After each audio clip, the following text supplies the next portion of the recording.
Namna tano ya kuepuka madeni. Namna tano ya kuepuka madeni.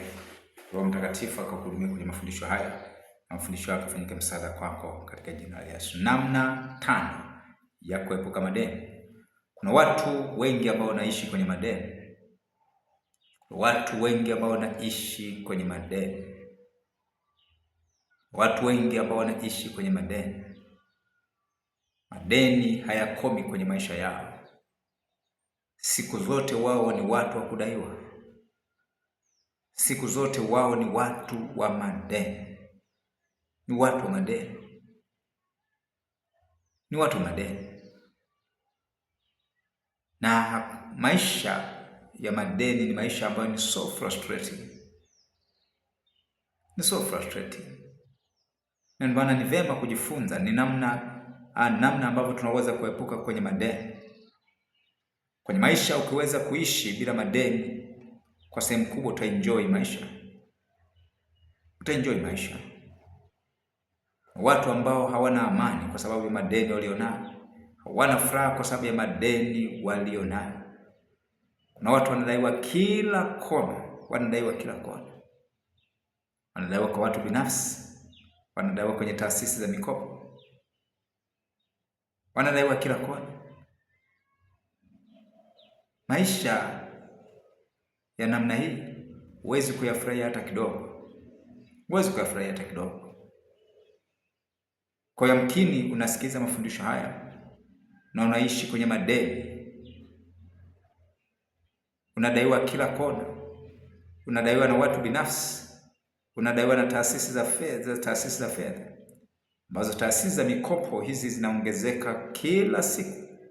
Ukipita maeneo mjini karibu kila kona, mikopo. Kwa ni vema tukajifunza namna ya kuepuka na madeni. Kuishi na madeni haina afya hata kidogo. Kudaiwa kila kona haina afya hata kidogo. Haina afya hata kidogo. Kwanza inakukosesha hata uhuru wa kutembea. Watu wana madeni kiasi kwamba wanakosa hata uhuru wa kutembea kwa sababu wanadaiwa kila kona. Wanadaiwa na huyu, wanadaiwa na huyu.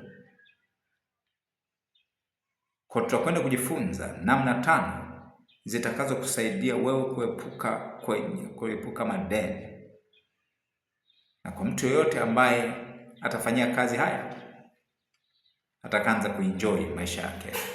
Kwa namna ya kwanza ni lazima uchukie madeni. Namna ya kwanza ni lazima uchukie madeni.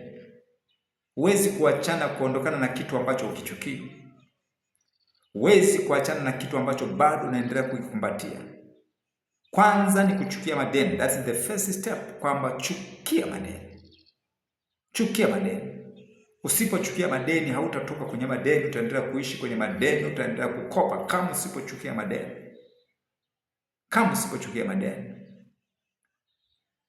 Kwa namna ya kwanza, hatua ya kwanza ya kuepuka madeni ni kuchukia madeni.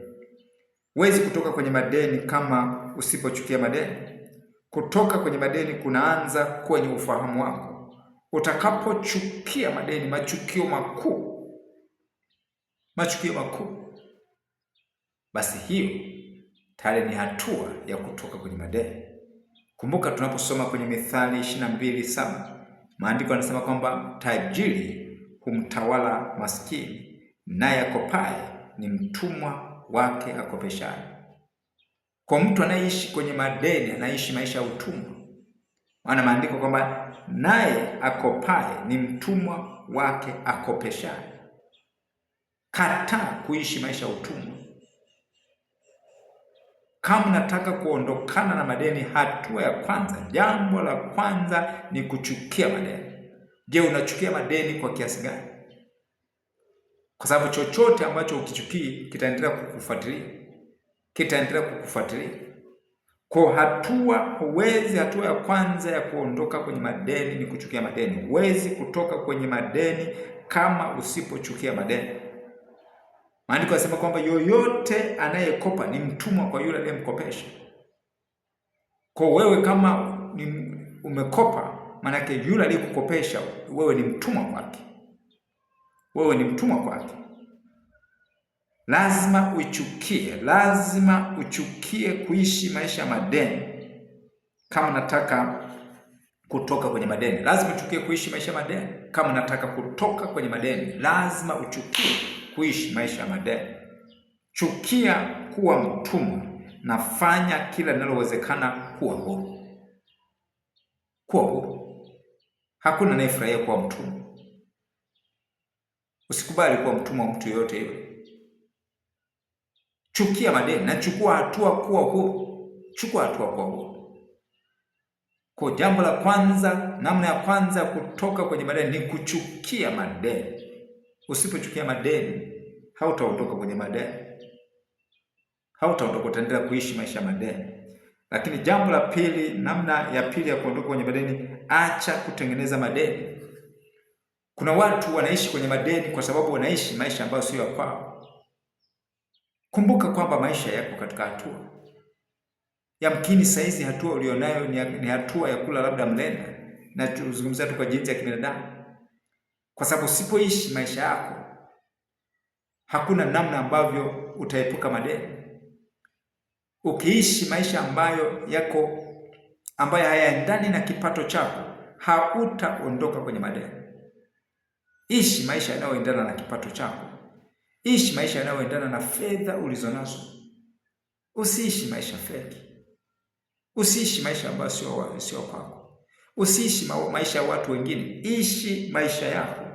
Wengi wanaingia kwenye madeni kwa sababu wanafanya vitu ambavyo hawana uwezo navyo. Epuka kufanya kitu ambacho huna uwezo nacho kwa sasa. Epuka kufanya kitu ambacho hukihitaji kwa sasa. Epuka kufanya kitu ambacho hauna uwezo nacho. Acha kununua kitu ambacho huwezi kulipia au huna uwezo nacho. Huna uwezo nacho. Kama hicho kitu hauna uwezo nacho, acha kukinunua. Hata kama huyo mtu anakushawishi kwamba wewe na nitu nitakufuata mwisho wa mwezi, mwambie hapana, sijapanga kufanya hivi. Acha kununua kitu ambacho huna uwezo nacho. Acha kununua kitu ambacho huwezi kukilipia. Huwezi kukilipia. Ukifanya hivi, tayari uko kwenye safari ya kuwa huru, kuondoka kwenye utumwa wa madeni. Lakini jambo la tatu, namba 3, tumia ulichonacho kutoka kwenye madeni. Tunaposoma kwenye Wafalme wa Pili 4:1-3, tunaona habari ya mwanamke ambaye alimlilia Elisha. Akasema, mtumishi wako nabii, unajua jinsi alivyotumika, lakini ameacha madeni na mdai anataka kutuuza sisi, mimi pamoja na watoto wangu. Lakini Elisha aliuliza kwamba una nini? Kwa bahati nzuri, yule mwanamke alikuwa na kachupa kama mafuta. Akasema, kumbe una kitu ambacho kinaweza kusaidia wewe kutoka kwenye madeni. Akasema, kazime masufuria ya kutosha, vyombo vya kutosha, alafu mimina mafuta kwenye hicho chombo. Tumia ulicho nacho kulipa madeni.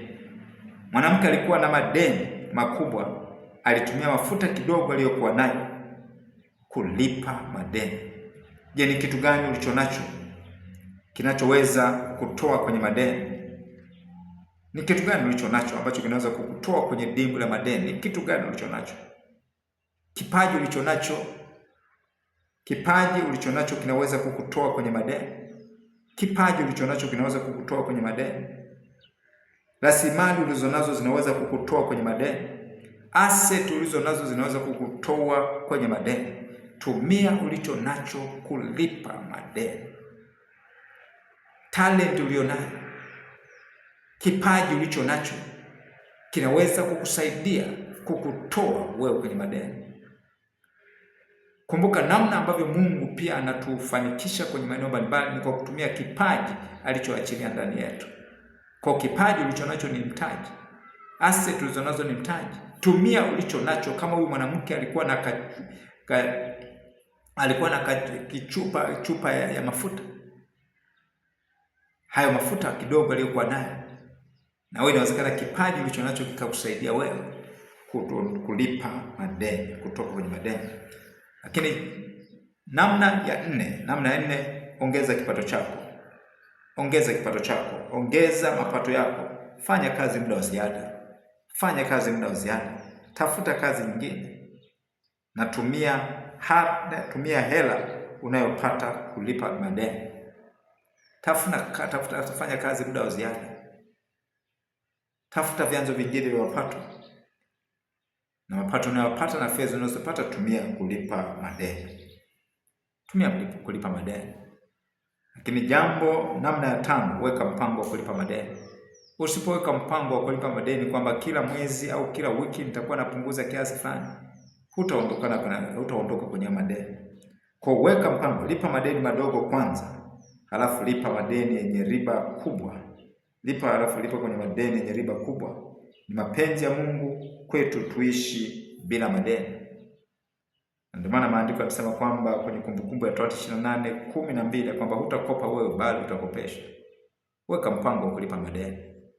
Kwamba kila mwezi nitakuwa napunguza. Na ni vema hata wale wanaokudai jikomiti kwao. Kwamba Bwana, siwezi kukulipa zote kwa sasa. Nitakulipa kidogo. Kila wiki nitakuwa nakulipa kiasi kadhaa au kila mwezi nitakuwa nakulipa kiasi kadhaa. Weka mpango wa kulipa madeni. Weka mpango wa kulipa madeni. Weka mpango wa kulipa madeni. Na utakapoishi bila madeni utaenjoy. Mungu akubariki sana kwa kusikiza mafundisho haya. Usisahau kusubscribe, usisahau kushare, usisahau kucomment, usisahau kulike.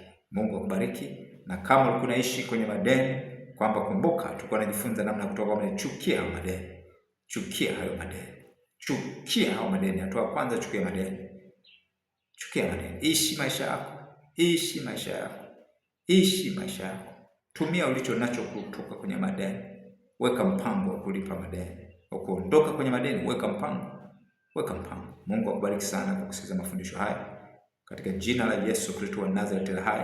Na kila mpango wa adui wa kukufanya wewe uishi kwenye madeni, huo mpango unavunjika kuanzia sasa katika jina la Yesu, jina linalopita majina yote. Ikiwa hiyo hali ya madeni unayopitia ni mpango wa adui ameprogram katika ulimwengu wa roho kwamba uishi maisha madeni, huo mpango wa adui ambao umewekwa katika ulimwengu wa roho, ninafuta kuanzia sasa kwa damu ya Yesu Kristo wa Nazareti hai. Kuanzia sasa hekima ya kifedha iwe juu yako katika jina la Yesu Kristo wa Nazareti hai. Amen.